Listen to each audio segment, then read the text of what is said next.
경기도 화성의 한적한 주택가. 이곳에선 우리 눈을 번쩍 뜨이게 할 멋진 작품들을 만날 수가 있는데요. 눈길 닿는 곳마다 각기 다른 매력을 뿜어내는 멋진 물속 세상이 펼쳐져 있습니다. 수초와 돌, 그리고 나무를 이용해 마치 풍경화를 그린 것처럼 아름다운 수중 생태계를 만드는 작업을 아쿠아스케이핑이라고 부릅니다.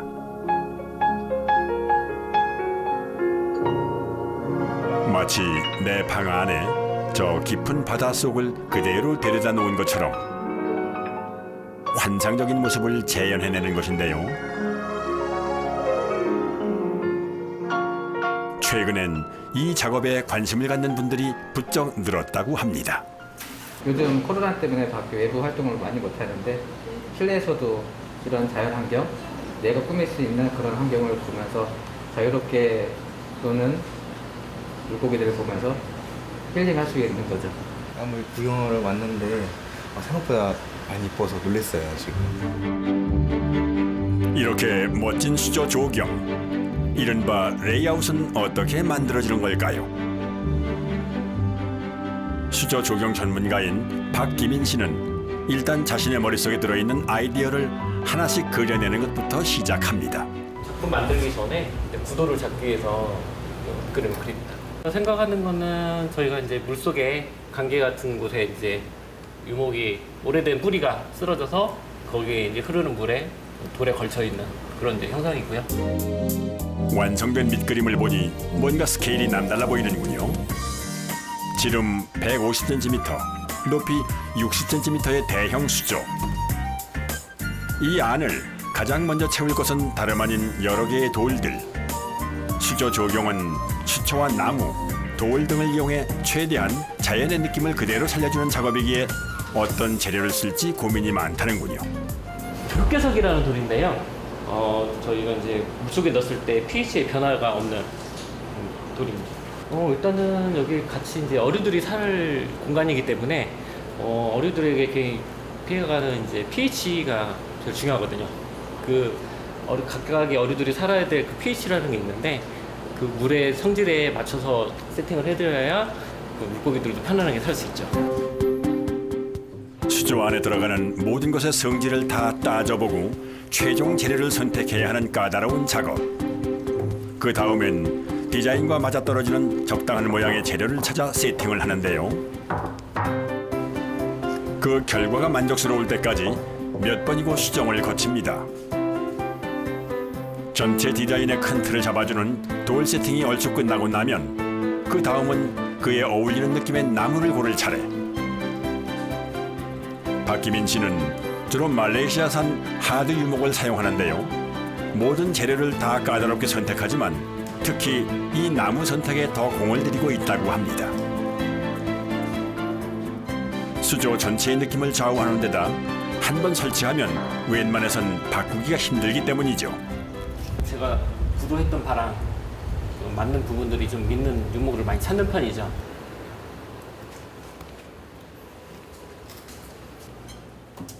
몇 번이고 고민하면서 유목을 선택하고 전체적인 디자인을 살펴보면서 원하는 느낌을 찾기 위해 맞춰보는 끈기가 필요한 작업입니다. 그렇게 치열하게 고민해도 원하는 느낌이 나오질 않는다면 방법이 없습니다. 과감하게 톱을 꺼내듭니다. 자신이 찾는 모양을 내기 위해 가지를 자르고 다시 세팅을 시도해보는데요. 어느 것 하나도 대충이란 없는 작업입니다. 밑그림을 그리고 거기에 맞춰서 이제 그 나무를 고르는 일이 제일 힘들거든요. 그래서 이제 이런 이제 나무들이 내가 원하는 모양이 안 나올 때는 절단을 하고 잘라주면서 붙이고 그러면서 내가 원하는 스타일로 만들어주는 거죠. 자, 고민 끝에 완성된 돌과 나무 세팅. 처음에 의도했던 구도와 얼마나 비슷한지 같이 눈으로 확인을 해보시죠. 이제 저 나무 고정할 거예요. 그래서 본드하고 여러 가지 좀 자료를 써서 단순히 설치해서 끝나는 게 아닙니다. 이 모습 그대로 잘 유지가 될 수 있도록 고정하는 작업이 필수인데요. 그 과정에서 애용하는 것은 바로 이 솜. 빈틈에 메꿀 수 있게 넣어주고 접착제를 발라줍니다.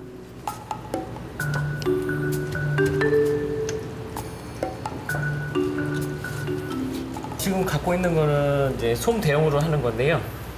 이제 일반적으로 저희가 이제 화장지, 솜, 그런 다음에 이제 이런 것들을 넣어서 본드가 그 재료와 재료 사이에 그 접착성을 강화시켜줘요.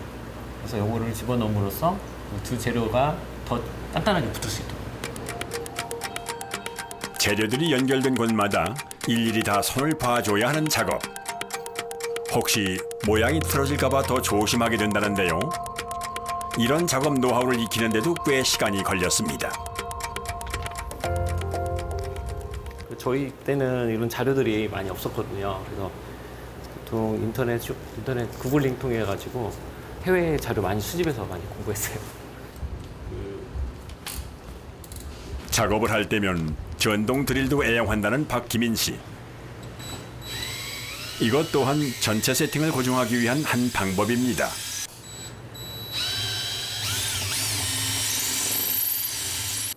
작은 나뭇가지를 이용하는 것이죠.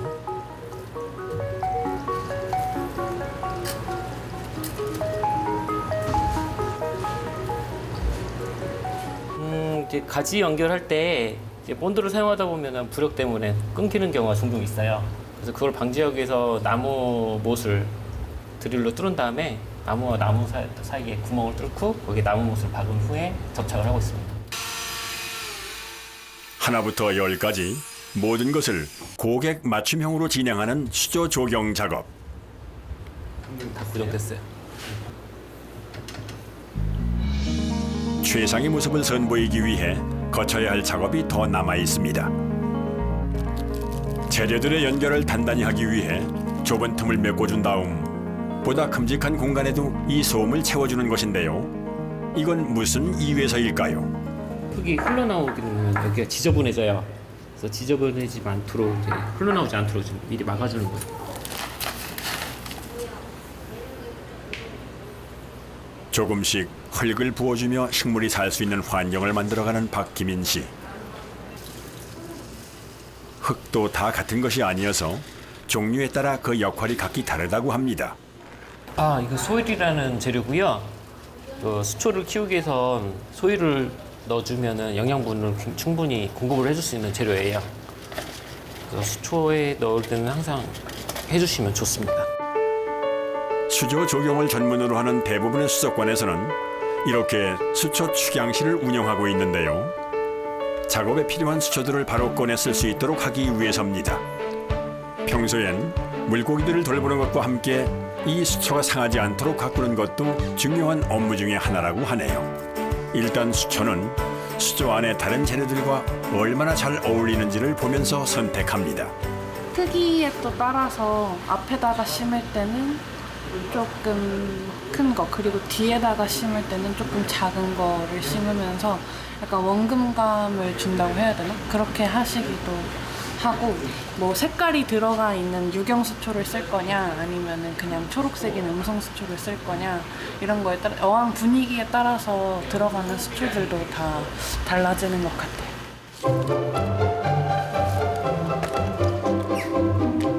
오늘 작업에 필요한 수초는 이만큼. 수초를 수조에 넣기 전 모양을 골라주고 접착제를 발라주는데요. 수초는 식물인데 이건 괜찮은 건가요?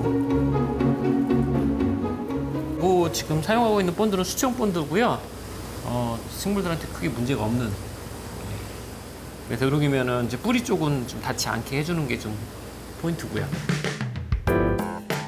영양분을 잘 공급받으며 자랄 수 있도록 소위를 뿌려둔 곳 위주로 수초를 심어주는데요.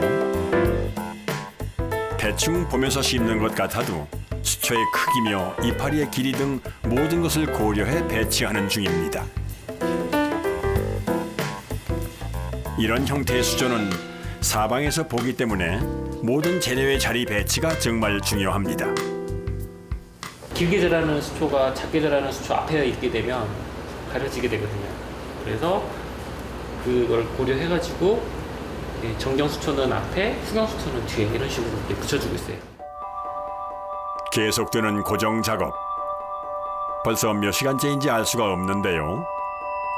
수조에 들어가는 재료도 여러 가지인데다 그 모양도 꽤 화려하다 보니 하나하나 손봐줄 곳이 많습니다. 보기에 거슬리는 것은 떼어내주기도 하면서 조금씩 완성을 향해 가는데요. 작업하는 내내 끊임없는 확인이 필요합니다.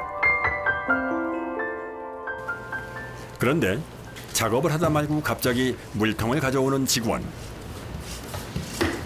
조심스럽게 수초 위에 물을 뿌려줍니다. 네, 작업 도중에 아이들이 이제 마르면은 피해를 입거든요. 그래서 중간중간에 이렇게 좀 뿌려줘야지 아이들이 마르지 않고 잘 버티고 있거든요. 물이 없으면 제대로 살 수 없는 수초. 작업 시간이 꽤 길다 보니 이렇게 중간에 보충을 해주곤 한다는데요. 신경 쓸 것이 정말 한두 가지가 아닙니다. 이제 드디어 모래를 넣어줄 차례. 보통 수조 안에는 모래를 두껍게 까는 경우가 많지만 이번엔 최대한 멋을 살리기 위해 그 양을 반쯤 줄였습니다. 모래를 넣어주기만 하는 것이 아니라 막대와 붓으로 그 쌓인 모양까지 멋스럽게 잡아준다는데요. 그 형태가 망가지지 않도록 이번에도 먼저 분무기를 이용해 살살 물을 뿌려줍니다.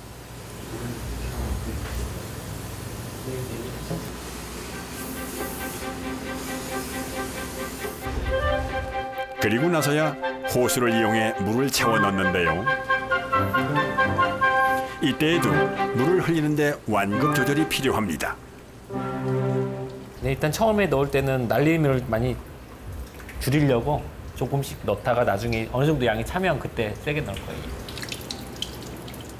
시원하게 흘러들어가는 물. 이제 이 수조 안에 물이 다 채워지면 공들여 만든 수조 조경의 최종 모습을 확인할 수 있겠죠. 그렇다면 물고기는 과연 언제 넣는 걸까요? 물고기는 세팅한 당일날은 절대 넣으시는 게 아니에요. 우리 일반 분들이 이제 마트나 물고기 처음 접하실 때 바로 욕심내서 물고기를 넣으려고 하시는데요. 당일날 물 채우고 넣었을 때는 저희 새집 증후군처럼 새 어항 증후군이 있어요. 새 물품에 있는 여러 가지 독성 물질 때문에 물고기가 죽을 수 있으니까 그 점 주의해 주시면 됩니다. 이것은 박기민 씨가 처음 의도했던 디자인. 여러 과정을 거쳐 이렇게 완성이 됐습니다. 물을 채우고 일주일 후 물고기들까지 입주를 마치니 제대로 된 수조 생태계가 만들어졌는데요. 마치 한 폭의 그림을 보는 것 같습니다. 이른바 물생활 15년 차. 건축을 전공하고 설계 회사를 다니던 박기민 씨는 3년 전 전업을 선택했습니다. 이제 수초를 좀 좋아했고요. 이제 수초를 키우려다 보니까 이 레이아웃이라는 것을 알게 돼서 레이아웃의 매력에 빠져서 제가 이 직업을 선택하게 됐어요. 변변한 자료 하나 없던 시절 해외 전문가들의 작품을 보며 지속적으로 공부를 해오던 박기민 씨. 지난 2018년 수조 조경 국제대회에 출전해 입상을 하기도 했는데요. 그것은 취미로 해오던 물 생활을 생업으로 삼게 된 계기가 됐습니다. 디자인과 크기에 따라 수십만 원에서 수천만 원까지도 호가한다는 수조 조경. 요즘은 조금 다른 스타일의 수조가 유행하고 있습니다. 일반 수조는 저희가 물을 가득 채운다 생각하시면 되고요. 테라리움은 이제 저희가 밑에 쪽에 물이 흐르고 위에서는 잠기지 않은 이끼류나 화초류 같은 걸 키울 수 있는 화분 같은 역할을 하죠. 요즘은 많이 또 집에서 자연 가습기 역할을 많이 하기 때문에 이런 거 많이 좀 하고 계세요. 테라리움은 키우기가 쉽고 큰 공간을 차지하지 않기 때문에 좁은 집이나 사무실에서도 기르기가 좋다는데요. 식물이나 흙뿐 아니라 피규어나 각종 액세서리로 꾸밀 수도 있어 인테리어 도구로도 인기가 많습니다. 이제 오프맥스라는 재료인데요. 안에 물을 채우고 나면 이제 그 안에 여과기 장치가 없기 때문에 이제 물을 걸러주는 역할을 하는 것을 이제 미리 만드는 거예요. 여기에서도 빠지지 않는 실리콘 작업.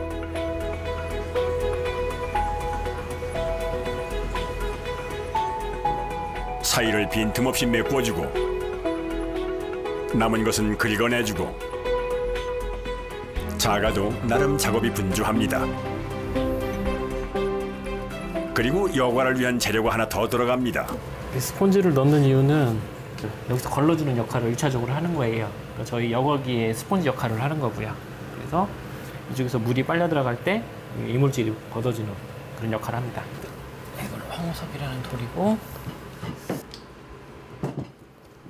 이번에 사용할 돌은 큰 수조에 넣었던 것과는 또 다른 종류. 모양별로, 크기별로 다양하게 준비를 해봅니다. 이건 황우석이라는 돌인데요. 흙이 굳어서 만들어진 돌이에요.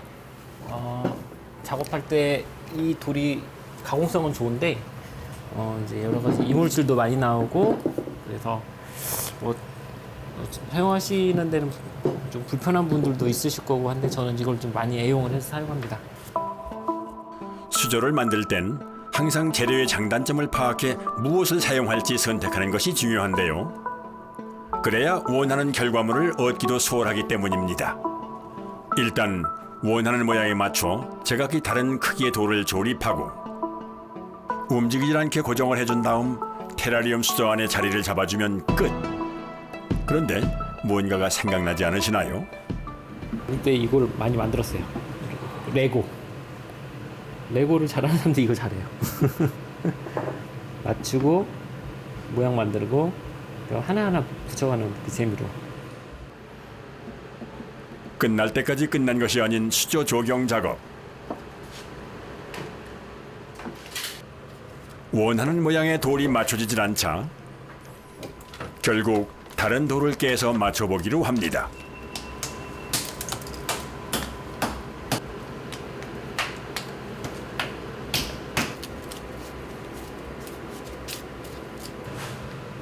이번엔 마음에 드는 걸까요? 만들게 되면 아마 돌산의 형상을 따르지 않을까 싶습니다.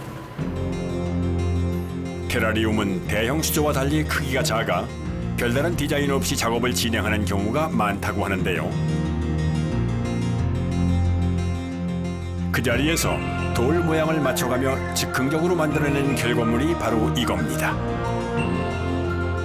자연 속의 돌산 느낌. 여러분들도 느껴지시나요?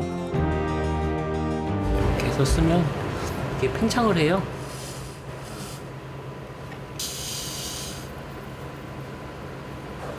빈틈이 있는 곳을 좀 메꿔주는 역할을 해줘요.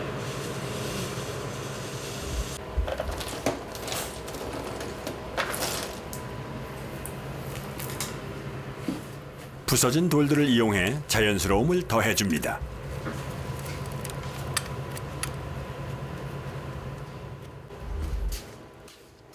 자, 이번엔 또 어떤 재료를 쓰려는 걸까요? 난 키우는 분들 사용하는 건데요. 그 박테리아라든가 뭐 여러 가지들이 이제 생식할 수 있는 그런 역할을 해주기 때문에 난석이 어떻게 보면 이곳에 물을 맑게 해주는 역할을 해주는 역할을 해요. 이제 이곳엔 이제 폭포도 만들 예정이라서요. 돌산의 폭포까지 한 폭의 산수화를 기대해 봅니다. 물이 어디서 떨어지는 예정이에요? 이쪽으로 가요. 이렇게 내려갈 예정이에요. 물이 흘러나올 호수까지 연결을 마치고 최대한 자연스럽게 가려주면 이 작업은 마무리.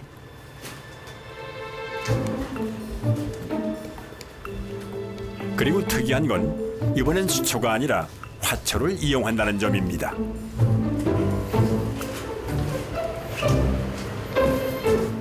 이제 아랫부분에 수초를 넣을 수도 있고요. 근데 뭐 아래쪽에 수초보다는 이제 위에 화초를 좀 넣는 경우가 많아요.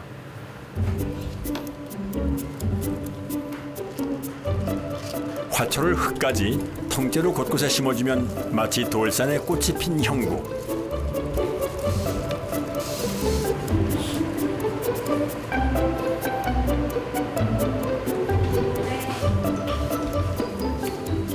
이제 최종 마무리를 위해 잠시 자리를 옮기는데요.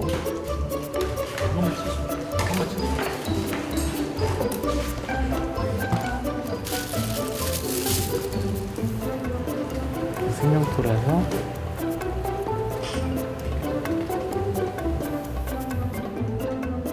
또 다른 재료들을 곳곳에 붙여 자연스러움을 더해줍니다. 이거 뭐예요? 아, 이거 비단이끼예요. 생명토라는 그 시중에서 파는 그런 흙이 있어요. 그 흙을 여기 비단이끼 아래 놓고 이 비단이끼를 위에다가 붙여주는 겁니다. 이끼 작업까지 마무리한 다음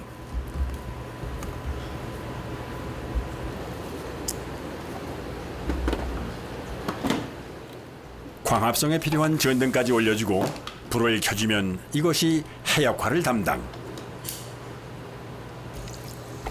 물을 넣어주면 정말 모든 작업이 마무리가 됩니다. 자연스럽게 이제 화초들은 이제 광합성을 하고 자라고요. 이제 물 속에 있는 영양분을 빨아들여서 이제 뭐 자연 상태처럼 돌아가죠. 즉흥적인 아이디어를 따라 순식간에 뚝딱 만든 테라리움. 만드는 것이 간단한 만큼 관리도 무척 쉬워 초보자들도 한번 도전해 볼 만합니다.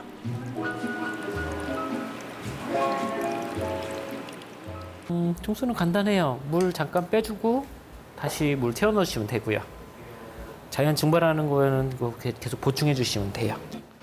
물 그 자체와 물속의 생명체들을 사랑해서 시작한 수조 조경. 수조 속의 멋진 풍경으로 여러분들의 마음속 깊은 곳까지 편안함을 전하려 합니다. 어항을 봤을 때 자기도 모르게 이렇게 미소로 지어지는 그런 게 있어요. 마치 어린이 동심의 세계로 돌아가는 듯한 그런 모습이 좋기 때문에 그냥 이렇게 일을 하면은 더 즐겁더라고요. 이 부분이 물고기도 알아야 되고 수초도 알아야 되고 여러 가지 부분을 해야 되기 때문에 서로 이제 자료를 공유하고 대중성 있게 하기 위해서 지금 열심히 노력하고 있어요.